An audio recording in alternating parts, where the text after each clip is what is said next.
오직 하나님이 성령으로 이것을 우리에게 보이셨으니 성령은 모든 것 곧 하나님의 깊은 것까지도 통달하시느니라. 사람의 일을 사람의 속에 있는 영 외에는 누가 알리요?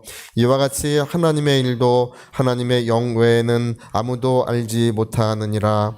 우리가 세상의 영을 받지 아니하고 오직 하나님께로부터 온 영을 받았으니 이는 우리로 하여금 하나님께서 우리에게 은혜로 주신 것들을 알게 하려 하심이라.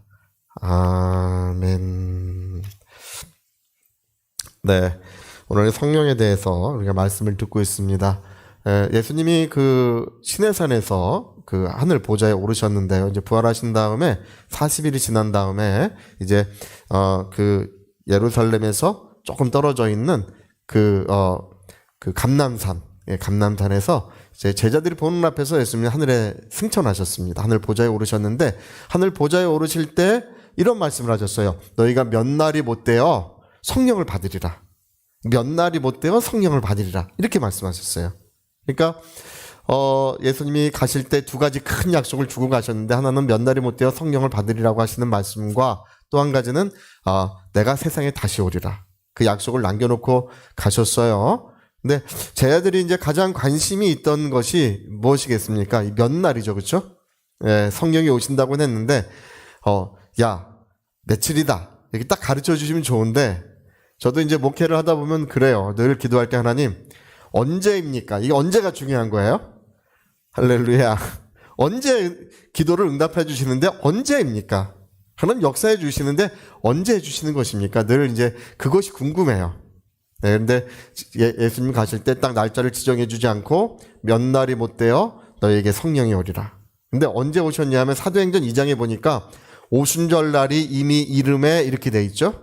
제 생각에는 그냥 하늘 보좌에 오르시자마자 곧바로 보내주시면 얼마나 좋았을까? 도착하셨구나. 도착하셔서 성령이 오셨구나. 이렇게 생각할 수 있는데 하늘 보좌에 오르신 다음에 정확히 열흘이 지나서 그때가 오순절입니다. 열흘. 이게 몇 날이라는 것이 열흘이에요. 열흘. 열흘이 지나서 오순절 날이 되자마자 임하신 것도 아니고 오순절 날이 되어서 그 다음에 시간이 한참 지난 다음에 마가다락방에 온 성도들이 뜨겁게 기도하고 있을 때 갑자기 이제 호련이 이렇게 돼 있는데 그 갑자기 아주 그 순간에 성령이 그들 모두에게 임하셨다는 것입니다. 바람과 불꽃처럼 이제 임하신 이야기가 사도행전 2장에 기록되고 있습니다. 그래서 이게요. 지금은요, 여러분, 우리가 성령을 기다릴 필요가 없습니다. 지금은 언제 어디서나 우리가 믿음으로 성령을 받을 수 있습니다. 할렐루야. 어떤 분은 성령 받기를 기다리고 계신 분이 있어요. 기다릴 필요 없습니다. 믿음으로 받을 수 있습니다. 받은 줄 믿어라. 그리하면 그대로 되리라. 할렐루야. 성령을 받습니다 하고 받은 줄 믿으면 그대로 되는 거예요. 성령은 기다릴 필요 없고 믿음으로 받는 것입니다. 근데 그때 성령을 기다린 이유는 우리 기독교 역사상 성령을 기다린 때는 단 한 번밖에 없었어요. 그 열흘 동안 기다렸는데 왜 기다렸냐 하면 성령은 오순절날 오셔야 했습니다. 오순절이라고 하는 것에 의미가 있는 거예요. 그 오순절은 뭐 했던 날이냐면 옛날에 모세가 여러분 모세가 처음 하나님 부르실 때는 떨기나무에서 불이 붙었었잖아요. 이스라엘 백성을 데리고 시내산에 다시 올 때는 저 산꼭대기 전체가 불이 붙어 있었어요. 산꼭대기 전체가 불이 붙어 있었는데 그 불 붙는 산에 모세가 두렵고 떨리는 마음으로 올라가서 하나님께로부터 십계명이 기록된 돌판과 율법을 하나님께 계시받아서 내려온 날이 언제냐면 그게 바로 오순절이에요. 오순절은 77절이라고 하고 처음 익은 열매를 하나님께 드리는 날이기도 하고 하나님께로부터 그 십계명과 율법이 계시된 그 날을 말하는 것입니다. 그래서 여러분 그 율법이 있어서 그들이 하나님의 백성이 되고 율법이 있어서 그들은 하나님의 백성으로서의 거룩한 삶을 살아가는 거예요. 여러분 우리의 대한민국 국민이 된 것이 무엇 때문입니까? 우리 대한민국 국민이라는 것은 헌법과 법률에 의해서 우리가 대한민국 국민인 거예요. 할렐루야. 목사님 저는 그런 줄 몰랐는데요. 저는 그냥 태어나서 되는 줄 알았는데요. 네, 맞아요. 이 땅에 태어났고 또 그 부모님이 대한민국 국적을 갖고 있기 때문에 그런 헌법과 법률에 의해서 우리가 대한민국 국민이 되고 또 그 법률의 테두리 안에서 우리가 다 지금 살아가고 있는 거예요. 대한민국 국민으로서 살아가고 있는 것입니다. 제가 요즘에는 이 법원에 대한 여러분 법이라는 것은 반드시 법 자체가 공의로워야 되고 공의로운 심판자가 있어야 합니다. 그래서 요즘에는 참 걱정이 진짜 걱정이 돼요. 이 나라가 걱정이 돼요. 지금 이 나라가 이 법원이 공정한지 그런 문제가 지금 심각하게 지금 대두가 되고 있지 않습니까? 우리가 어떤 일이 있고 이런 일이 있고 저런 일이 있어도 결국은 법원에 가면 공의로운 판단을 받을 수 있다는 확신이 있어야 되는 것이거든요. 여러분 율법은 하나님의 법이고 그 공의로운 심판자는 하나님이십니다. 공의로운 심판자가 계시기 때문에 그들은 하나님의 백성으로서 당당하게 살아가는 거예요. 근데 오늘 우리는 이 법이 무너지고 있습니다. 그래서 법은 돼 있는데 이 법원이 무너지고 있어요. 여러분 니케라고 하는 여신이 어느 나라 법원인데 니케가 있어요. 니케는 어떻게 돼? 우리나라 법원도 니케가 있는데 우리나라 법원에는 그 상이 어떻게 되면 눈을 뜨고 한 손에는 책을 한 손에는 저울을 들고 있어요. 근데 원래 그게 아니고 니케는 두 눈을 이게 가리고 있어요. 가리고 한 손에는 저울을 한 손에는 칼을 들고 있어요. 눈을 왜 가렸어요? 누군지 보지 않겠다는 것입니다. 지위 고하를 막론하고 법대로 판단하겠다는 거예요. 그래야 됩니다. 그래서 누구든지 법원에 가면 공정한 판단을 받아야 된다. 할렐루야. 그 무게를 재야 돼요. 예. 정확히 어떤 일을 했는지 눈을 가리지 그거를 정확히 보고 그래야 이 나라가 든든히 세워지고 공의로운 나라, 정의로운 나라가 될 수 있습니다. 네. 자, 오늘 우리가 오순절날 성령이 임하신 이유는 뭐냐면 하나님의 정의, 그걸 얘기하고 있어요. 하나님은 공의로운 법을 주시고 공의로운 심판자로 계신다는 것입니다. 근데 오늘 우리가 하나님의 백성된 증거가 뭐냐 하면 하나님의 백성된 증거이고 우리가 하나님의 백성으로 살아가는 것은 이제 율법이 아니고 뭐라고요? 성령이시라는 것입니다. 율법이 있어서 그들이 하나님의 백성으로 살아갔고 그들이 하나님의 백성의 증거를 가지고 있었어요. 근데 이제 하나님의 성령이 우리 심령과 영혼에 임하심으로써 우리는 더 이상 율법에 의하지 않고 뭐에 의해서 하나님의 백성으로 인정됐습니까? 성령이 우리의 영혼을 인치심으로써 할렐루야. 여러분 사극 같은 데 보면 말 나오잖아요. 그 엉덩이를 이렇게 가만히 보세요. 거기에 이니셜 같은 게 새겨져 있을 때가 있어요.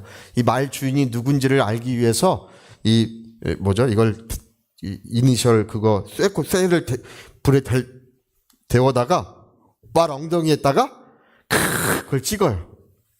그러면 그게 불도장이에요. 불도장을 찍어서 그 말이 누구의 소유인지를 분명히 나타내는 것처럼 오늘 성령으로 우리를 인치셨다고 말합니다. 성령으로 우리를 불도장을 찍으셨다는 거예요. 여러분 우리 성령 받은 사람들은 우리 영혼에 예수 이름이 새겨져 있는 줄로 믿습니다. 그래서 성령이 임하셔서 우리를 도장 찍으셔서 하나님의 살아계신 하나님의 자녀요 하나님의 백성된 증거를 가지고 있는 것이고 그리고 우리가 성령을 따라 살아감으로써 이제 하나님의 백성된 삶을 살아가고 있는 것입니다. 네. 할렐루야. 여러분 우리가 어떻게 천국에 들어갑니까? 네. 어떤 분은 그래. 예수 믿으면 천국 간대. 제가 그런 분 볼 때마다 예수 믿으면 천국 간다는 말 어디서 찾아보시라고.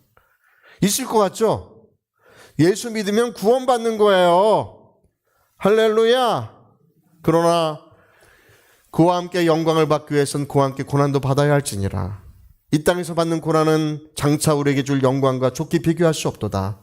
십자가를 지고 주와 함께 고난받지 않는 사람들이 그와 함께 영광을 누릴 방법은 없다고 성경에 기록하고 있습니다. 여러분 우리 성령을 저버리고 성령의 감동하심을 다 떠나서 우리가 육신의 죄악을 누리다가 세상을 떠나서 천국 갈 것 같죠? 그럴 것 같아. 그러나 주여 주여 하는 자마다 다 천국에 들어갈 것이 아니고 오직 내 아버지의 뜻대로 행하는 자라야 들어가리라.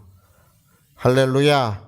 그날에 많은 사람들이 나에게 와서 말하기를 내가 주의 이름으로 선자 노릇하고 주의 이름으로 귀신도 쫓아내고 주의 이름으로 많은 능력을 행했습니다라고 많은 사람이 와서 말한다고 예수 그렇게 말씀하셨습니다. 근데 예수 말씀하시기를 나는 너를 도무지 알지 못하노니 모른다고 부인하신다는 것입니다. 나는 너를 모르겠다.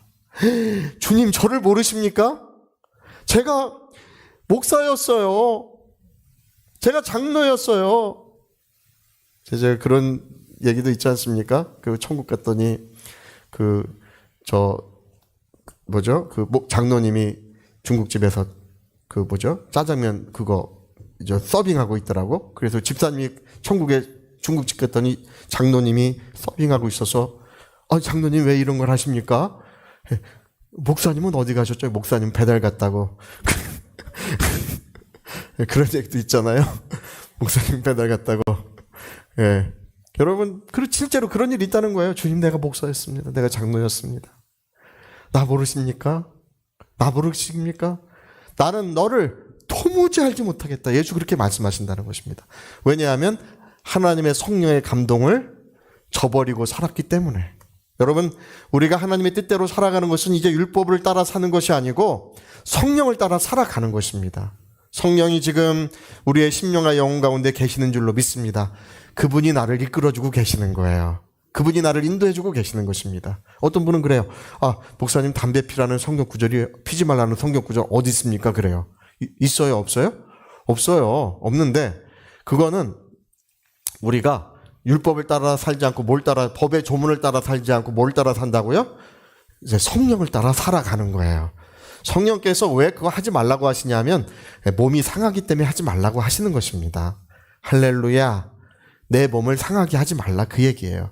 근데 담배 펴도 교회 오셔도 되고 술 드셔도 교회 오셔도 돼요.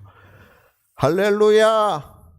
여러분 주님의 성령이 어느 날 되면 그런 모든 중독과 모든 어떤 그런 매임에서 우리는 연약하기 때문에 잘 벗어나기 어려워요. 그러나 하나님의 성령께서는 그 기름 부으신 까닭에 매임과 중독에서 그 모든 것을 부숴주시고 자유케 하시는 역사가 성령께서 주시는 줄로 믿습니다. 그래서 여러분 우리는 지금 그런 거 내가 이 성경에 이렇게 기록돼 있어 안 기록돼 있어 우린 이런 거를 지금 율법의 조문을 따지는 사람들이 아니라는 것입니다. 오순절날 성령이 임하신 것은 율법의 조문을 더 이상 따지지 말고 율법의 조문이 아닌 살아있는 조문, 살아있는 성령이 우리 가운데 오셔서 그분이 해야 될 것과 하지 말아야 될 것을 그분이 가르쳐 주시고 인도해 주시는 것입니다. 할렐루야. 특별히요, 우리가 성령으로 살아간다고 하는 것은 오늘 우리가 읽은 말씀에 하나님의 형편과 사정을 알게 하신다는 것입니다. 여러분, 하나님의 사정과 형편을 누가 알겠습니까? 오직 하나님의 영 외에는 하나님의 형편과 사정을 아무도 알지 못하느니라. 누구만 아신다고요? 성령만 아신다는 것입니다. 성령만? 여러분 형편과 사정은 누가 아느냐? 내 영이 알아요. 내 영은 내 형편과 사정을 잘 알아요. 그래서 우리 잠언서에 보면 우리의 영을 등불 삼으시고 우리를 살피시고 계신다 그랬습니다. 우리의 영이 잘 알고 있기 때문에 오늘 우리가 읽은 말씀을 그것도 다시 한번 읽어봅시다. 그거 한번 다시 읽어봅시다. 11절. 자, 시작. 사람의 속에 있는 사람의 사정은 누가 안다고요? 그 사람의 영 외에는. 그래서 잠언서에는 하나님께서 그 영을 등불 삼으시고 살피신다. 이렇게 돼 있어요. 그 영을 살피셔서 그 사람을 아신다는 거예요. 그러면 시작. 하나님의 일도 하나님의 영 외에는 하나님의 형편과 사정을 성령 외에는 아무도 알지 못한다는 것입니다. 여러분, 옛날 구약 성경에는 하나님께서 자기 형편과 사정을 그들에게 알게 하지 않으셨어요. 그러나 신약 성경에서는 우리 요한복음 15장에 예수 말씀하시기를 너희를 다시는 종이라 하지 아니하겠노니 종은 주인의 형편과 사정을 알지 못한다는 것입니다. 그러나 나는 너희를 친구라 하였노니 내가 아버지께 들은 모든 것들을 너희에게 다 알게 하노라고 하셨습니다. 하나님의 형편과 사정을 알게 하시는 것은 우리를 존중하시고 사랑하시기 때문이래요. 할렐루야. 그래서 하나님이 마음을 나누시려고 하시고 자기의 형편과 사정을 우리에게 알게 하려고 하시는 거예요. 우리의 신앙생활은 하나님의 심정을 알고 하나님의 형편과 사정을 알고 우리는 신앙생활을 하는 것입니다. 제가 고등학교 2학년 때인지 3학년 때인지 정확히 기억은 안 나요. 그때 이제 기도를 열심히 하고 있었는데 어느 날인가 이제 밤에 잠을 자는데 예수님이 그냥 눈앞에 그냥 어른거려요. 환상을 본 것도 아닌데 예수님이 십자가를 짊어지고 골고다 언덕으로 올라가시잖아요. 올라가시는 그분의 심정이 느껴지는 거예요. 주님은 내가 이것을 짊어짐으로써 우리 모두가 죄사함을 받고 자유를 얻고 구원을 받기를 진정 원하셨던 것입니다. 그러니까 그분이 그 십자가를 짊어지고 올라가는 그분의 심정이 느껴지는 거예요. 그리고 십자가에 못 박혀서 할렐루야 피 흘려주시는 그분의 심정이 막 느껴지는 거예요. 누구든지 예수님의 이 은혜를 믿으면 구원을 받고 영생 복락을 얻게 될 것입니다. 할렐루야. 누구든지 이 사실을 알면 죄에서 벗어나고 모든 저주와 사망에서 벗어나서 하나님의 사랑받는 자가 될 것입니다. 그렇게 되기를 원하신 십자가를 짊어지면서 그렇게 되기를 원하시는 그분의 심정이 너무 생생하게 느껴지는 거예요. 그래가지고 눈물이 나는데요. 제가 눈물을 흘리려고 흘리는 게 아니라 그냥 눈물이 나는데 고등학교 2학년 때인지 3학년 때요. 밤새 잠을 못 자고 눈물을 흘렸어요. 그 다음부터 이제 누가 전도하러 가라고 저한테 하지 않았는데 교회에 있는 주부원이 이런 거 접어다가 전도진 접어다가 이제 고등학생 때 혼자 이제 전도하러 집집마다 할렐루야 전도를 다녔어요. 그리고 제 친구들 다 전도. 제 친구들은 한 사람은 아침부터 저녁 7시까지인가 6시까지 제 그 집까지 다 쫓아가서 전도한 친구도 있었어요. 제 친구들은 전부 다 교회 등록하고 다 세례 받았어요. 할렐루야. 제가 그의 교회 전도 왕이었습니다. 네. 왜 그러느냐고 할 때 주님의 그 심정이 느껴지는 거예요. 우리 모두가 예수 믿고 구원받기를, 우리 모두가 죄사함 받기를 원하시는, 그래서 여러분 예수님은 살아계신 하나님이십니다. 만물을 창조한 창조자이십니다. 그 살아계신 하나님이 십자가에 달려 피 흘리시는데 그분의 그 심정이 막 느껴져서 전도를 했습니다. 제가 21살인가 2살 때는 이제 전철 전도를 하려고. 여러분 전철 전도 해보셨습니까? 예, 전철 전도 처음 시작하는 게 보통 일이 아닙니다. 이게 전철은 사람 많은 데서 이거 잡고 이제 그래 오늘은 기도하고 와서 이제 이거 꽉 잡고 전도해야지. 이게 꽉 잡고 전도를 시작하는데 목소리가 안 나와요. 목소리가 안 나와. 완전히 이 장애가 있는 것처럼 그래요. 그래서 놓고 이제 다시 또 해야지. 잡았는데 또 목소리가 안 나. 이거 안 돼요. 근데 그러다가 토요일 날 또 제가 이제 고등학교 때처럼 청년대 돼서도 똑같이 주님의 그 골고다 언덕으로 올라가시는 그분의 심정이 느껴지고 그 십자가에 못 박혀 피 흘리시는데 그분의 심정이 느껴지는 거예요. 그리고 그러시는 것 같아. 귀여나 전해다오. 그러시는 것 같아. 밤새 그러시는 것 같아요. 그래가지고 그날 교회를 가는데 이제 처음으로 전철 전도를 이제 시작했습니다. 전철 전도 시작했는데 그때 교회 갈 때 전철을 저 끝까지 2바퀴 왔다가 또 거기까지 다시 돌아가서 그 끝을 다 다녔어요. 그리고 그때부터 전철 전도할 때 하나님의 성령께서 얼마나 역사해 주시는지 정말 잊을 수가 없습니다.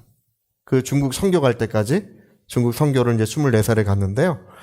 선교 갈 때까지 전철 전도할 때 그 하나님이 주시는 그 은혜로운 역사들을 잊을 수가, 그 말씀을 들을 때 사람들이 눈물을 참으려고 막 애를 쓰고 막 그 하나님의 말씀에 감동이 되어가지고 막 그들이 막 그렇게 했던 그 모습들을 지금도 잊을 수가 없어요. 할렐루야. 제가 간증들 하는데 제가 전철을 탈 때 하나님의 성령이 임하신 역사가 꽤 있었는데 어느 날에는 교회에서 기도를 많이 하고 이제 마지막 전철이 11시 몇 분에 있었어요. 마지막 전철은 사람들이 다 주무시고 또 뭐 이렇게 술도 좀 드신 분들이 많고 그럴 때예요. 그럴 때인데 마지막 전철을 타는데 전철 문이 열리고 발을 이렇게 거기다가 한 발을 집어 넣을 때 하나님의 성령이 하나님의 권능들이 온 기차 위에 임하는 것을 그 순간에 확 느꼈어요. 그리고 그날 전철 전도할 때는요. 야, 그 뭐 술 드시고 주무시고 하시는 분들이 다들 하나님의 말씀에 얼마나 감동을 받는지 저는 가는 곳마다 가는 곳마다 사람들이 눈물을 참으려고 할렐루야 했던 그 모습을 제가 내렸더니 전철을 내렸는데 어딘지 한참 전도하고 정신을 잃었었어요. 저도 전도에 그 하나님의 성령의 감동이 돼가지고 한참 내렸더니 저 의정부 쪽 어디 가 있는데 그때는 그 가는 길이 개발이 안 돼 있어가지고 내리니까 컴컴해요. 앞이 하나도 안 보이는 그런 컴컴한 전철역만 덩그러니 있는 곳에 이렇게 내렸던 기억이 지금도 납니다. 할렐루야 할렐루야 내가 예수를 믿어 그의 흘리신 피로 내 죄 씻었네.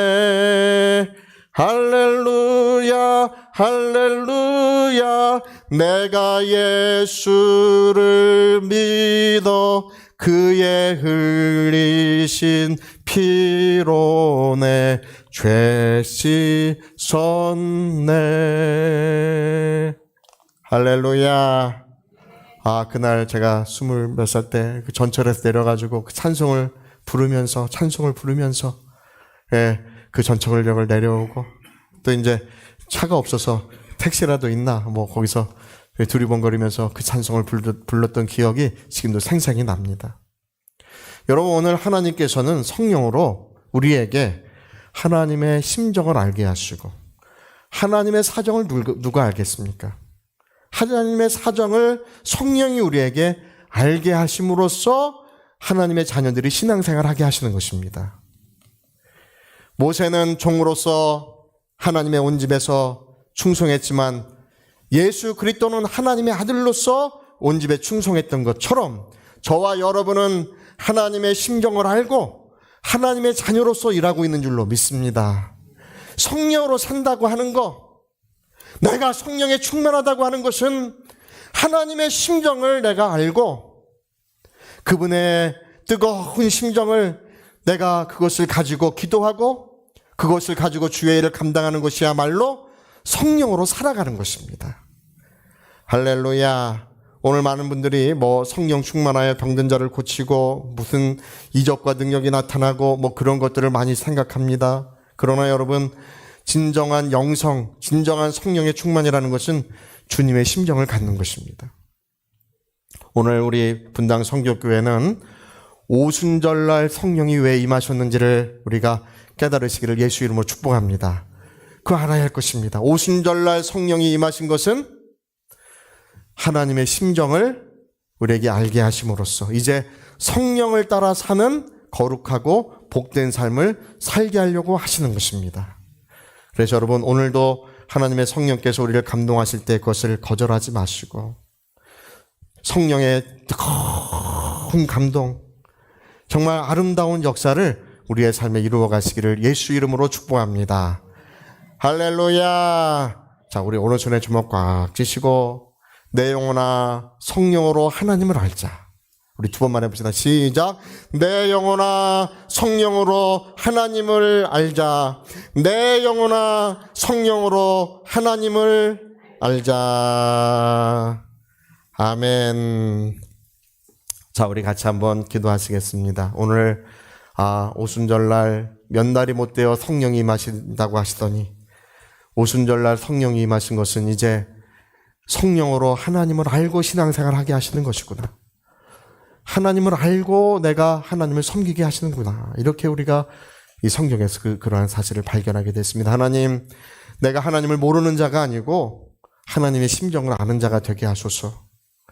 아들을 십자가에 못 박은 하나님의 형편과 사정을 우리가 알고 신앙생활할 수 있도록 오늘 내 영혼을 도와주시옵소서. 우리 위하여 같이 통성으로 기도하시겠습니다.